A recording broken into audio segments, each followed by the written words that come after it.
Next exercise is solution of system of linear equation using inverse of A matrix.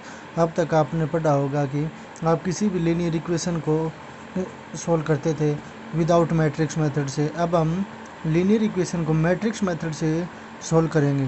ठीक है, हमारे पास कोई भी तीन लीनियर इक्वेशन, जितने वेरिएबल होंगे उतने ही हमारे पास इक्वेशन होंगी, तभी हमारे पास लीनियर इक्वेशन सॉल्व होगी। हमारे पास तीन इक्वेशन है। फर्स्ट इक्वेशन क्या है? A X plus B one Y plus C one Z is equal to D one. A two X plus B two Y plus C two Z is equal to D two. तीसरे A three X plus B three Y plus C three Z is equal to D three. हमारे पास तीन equation है, तीन variable हैं। Variable कौन कौन से हैं? X Y Z. हमें एक्स वाई जेड की वैल्यू फाइंड करनी है। तो हमारे पास तीन अननोन क्या कौन से हो गए? Three X Y Z. हमने अब इसमें से मैट्रिक्स मेथड यूज करके हम इसका इक्वेशन को सोल्व करेंगे। अब तक आप other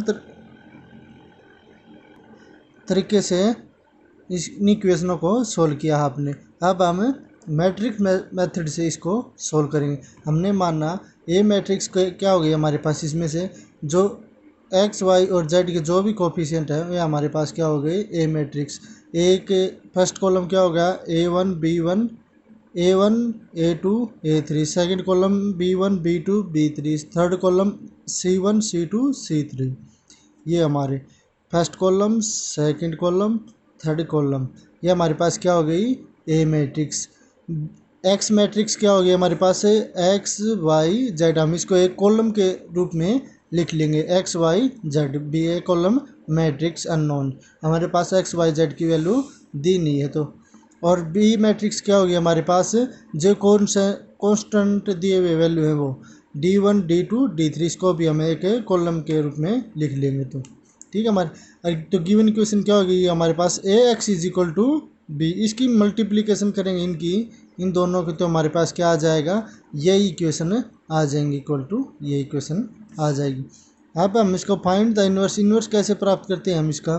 x is equal to, हम इसको ए इनवर्स से बोथ साइड मल्टीप्लिकेशन किया तो हमारे पास क्या आ गया? X is equal to A inverse of B, where A is non singular matrix. A is क्या होगी हमारे पास? है नॉन सिंगुलर मैट्रिक्स होगी। Then X is equal to A inverse B is the unique solution. तो इसका क्या होगा हमारे पास? एक यूनिक सॉल्यूशन होगा। पैरेलल लाइंस का हमारे पास कोई सॉल्यूशन, इनफाइनाइट सॉल्यूशन होते हैं। तो हमारे पास क्या है गिवन इक्वेशन? क्या हमारे पास? A x B. तो हम इसको एक एग्जांपल से समझते हैं। अब तक आपने ए इनवर्स निकाला होगा। अब हम ए इनवर्स की मदद से इनकी वैल्यू निकाले, एक्स वाई जेड की वैल्यू फाइंड करेंगे। तो हमारे पास एक एग्जांपल है, X minus Y plus Z is equal to two, two X minus Y is equal to zero, two Y minus Z is equal to one. तो ये हमारे पास ये सॉल्यूशन इसका क्या करेंगे? तो हम गिवन इक्वेशन क्या हमारे पास? A X is equal to B हमारे पास गिवन इक्वेशन होगी। हमारे पास इसमें तो क्या एक्स ए वन बी वन सी वन की वैल्यू क्या क्या है? One one one. तो हम इसको वैल्यू लिख देंगे वन माइनस वन वन। इसमें हमारे पास जेड की वैल्यू नहीं है। जेड की वैल्यू जिसकी वैल्यू दी नहीं होता हम उसके स्थान पर क्या रख लेंगे? जीरो रख लेंगे। तो ये होगा हमारे पास सेकंड कॉलम। सेकंड रो क्या हो गई? Two minus one zero. Third row zero two minus one. तब हम इसको सोल्व करें। ए मैट्रिक्स होगी, एक्स मैट्रिक्स क्या होगी? एक्स हमेशा एक्स वाई जेड। अगर तीन वेरिएबल हैं तो एक्स वाई जेड, दो वेरिएबल हैं तो x Y.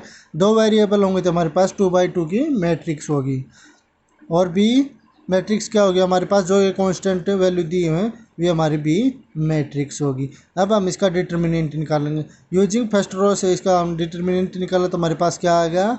One minus two plus four is equal to three does not equal to zero. This matrix is a non singular matrix and और इसका एक यूनिक सॉल्यूशन होगा। तो हमने अब तक आपने इस मैट्रिक्स किसी भी मैट्रिक्स के कोफैक्टर निकाले तो मैंने सीधे निकाल के दिखा दिए आपको। कोफैक्टर ऑफ ए मैट्रिक्स के कोफैक्टर क्या हो गए?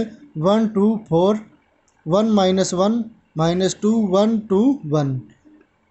अगर ये आपको समझ में आया तो पीछे वीडियो उनमें देख लेना। इसी प्रकार से एडजॉइंट ऑफ ए क्या होगा, ट्रांसपोज ऑफ ए कोफैक्टर।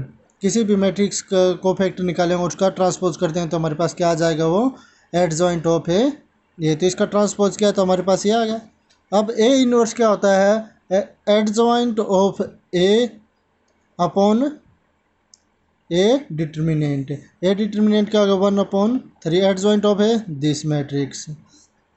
तो हम इसको सॉल्व करेंगे तो नाउ हमारे पास क्या है, x is equal to A inverse of B. तो ए इनवर्स क्या आ गया हमारे पास, ये होगा, और बी क्या हमारे पास, ये इक्वेशन है, फर्स्ट ए कॉलम है हमारे पास। तो हम एक्स वाई जेड की वैल्यू लिखेंगे, तो इसको मल्टीप्लिकेशन करें इस रो की इस कॉलम के साथ मल्टीप्लिकेशन के 1 2 0 1 1 0 2 1/3 ए डिटर्मिनेंट है। और सेकंड से इससे करेंगे तो इसकी 4 0 2 4 0 2। इसी प्रकार से इसको 8 0 1। तो हमारे पास क्या आ गया, 1/3 2 0 1 4 + 0 + 2 8 + 0 + 1। तो इसको सॉल्व किया तो हमारे 3 6 9 8 1/3 है। तो इसको हर एक और डिटर्मिनेंट में क्या होगा, एक किसी भी एक कॉलम या एक रो को डिवाइड कर सकते हैं, पर मैट्रिक्स में क्या होगा, हमें हर एक एलिमेंट को डिवाइड करना होगा। तो 3 से डिवाइड किया हमने हर एक एलिमेंट को, 1 2 6 आ गया हमारा, 1 2 3 आ गया हमारे पास। एक्स वाई जेड की वैल्यू क्या आ गई हमारे पास, ये कॉलम आया है हमारे पास एक्स वाई जेड की वैल्यू आ गई। तो एक्स की वैल्यू क्या आई, X is equal to 1 Y is equal to 2 Z is equal to 3। ये हमारे पास एक्स वाई जेड की वैल्यू आ गई। तो हमने इसको किस प्रकार से किया, कोई भी हमारे पास लीनियर इक्वेशन है, जितनी इक्वेशन होंगी उतने वेरिएबल होने चाहिए हमारे पास। इक्वेशन बाद हो सकती हैं, जितने वेरिएबल हों उतनी इक्वेशन हमारे पास सफिशिएंट होंगी, तभी हमारे पास उसका सॉल्यूशन होगा। तो हमने पहले क्या किया, इसको ए मैट्रिक्स फाइंड किया। एक्स मैट्रिक्स क्या हमारे पास 2 वेरिएबल हैं तो एक्स वाई की हो जाएगी, 3 वेरिएबल है तो एक्स वाई जेड हो जाएगा। और बी मैट्रिक्स क्या होगी हमारे पास, कोई भी कांस्टेंट गिवन है तो वो हमारे पास क्या हो जाएगा, बी मैट्रिक्स में ऐड हो जाएगा। तो इसी प्रकार से हमने किया, पहले ए निकाला फिर एक्स और बी। तो हम इसको सोल्व करें, पहले हम ए डिटर्मिनेंट निकाल लेंगे। ए डिटर्मिनेंट निकालने के बाद हम उसको देखेंगे यूनिक है, सिंगुलर है या नॉन सिंगुलर है। सिंगुलर है तो हम उसको इनफाइनाइट मैनी सॉल्यूशन हो सकते हैं उसके, क्योंकि वो पैरेलल लाइन्स हो सकती हैं या संपाती भी लाइन हो सकती हैं। तो हमने इसका सॉल्यूशन किया, ए डिटर्मिनेंट निकाला तो हमारे पास 3 आ गया। ए डिटर्मिनेंट निकालने के बाद हम उसको इन्वर्स निकालेंगे। ए इन्वर्स निकालने के लिए पहले क्या करेंगे, हम कोफैक्टर निकालेंगे किसी उस मैट्रिक्स के कोफैक्टर निकालने के बाद उसको ट्रांसपोज कर दें तो वो हमारे पास एडजॉइंट ऑफ ए आ गया। एडजॉइंट ऑफ ए आने के बाद हम ए इन्वर्स निकाल लेंगे। ए इन्वर्स आने के बाद हम उसको बी के साथ मल्टीप्लिकेशन कर देंगे तो हमारे पास जो 1 कॉलम की मैट्रिक्स आएगी वो हमारे पास एक्स वाई जेड की वैल्यू आ जाएगी। इसी प्रकार से हमने और क्वेश्चनों को सॉल्व करना है।